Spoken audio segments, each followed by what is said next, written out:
আসসালামু আলাইকুম। একটি বিষয় যেটা জানলে খুবই ভালো লাগে।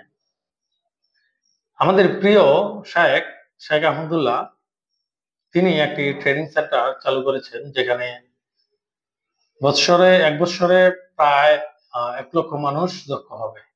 এবং শুধু তাই না, দক্ষ করে সেই লোকগুলোকে কর্মেরও ব্যবস্থা করার জন্য চেষ্টা করছেন। এটা একটা চমৎকার উদ্যোগ। আমি দোয়া করি এই কাজের পরিধি আরো বাড়ুক।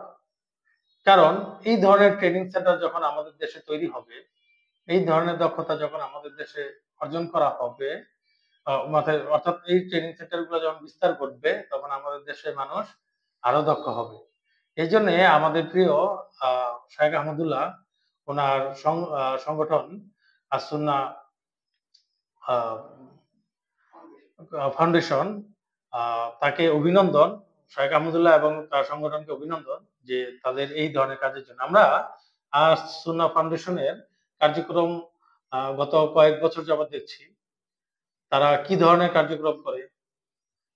তাদের মতো কার্যক্রম আমরা অত্র বাংলাদেশে আগে কখনো দেখেছি বলে মনে হয় না।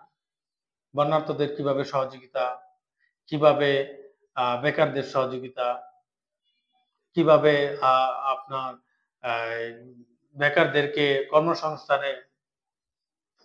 কর্মসংস্থান তৈরির ক্ষেত্রে ব্যায়াম দেওয়া, অর্থ দেওয়া, এ রিক্সা দেওয়া, দোকান করে দেওয়া, তারপরে হচ্ছে যাদের বাসস্থান বন্যায় ধ্বংস হয়ে গিয়েছে তাদের বাসস্থান তৈরি করে দেওয়া। এই চমৎকার উদ্যোগগুলো দেখেছি এবং এর সাথে নতুন উদ্যোগ সেটা হচ্ছে এই ট্রেনিং সেন্টারটি। তো আমরা বরাবরই শায়েখ আহমদুল্লাহ এবং তার সংগঠনের আ মানে উম শুভেচ্ছা জানাই। বরাবরই মঙ্গল কামনা করি। আল্লাহ তাদের আরো বরকত দান করুক। আ আল্লাহ তাদের যেন আরো বেশি কাজ করার সামর্থ্য দেন, তৌফিক দান করেন। আসসালামু আলাইকুম।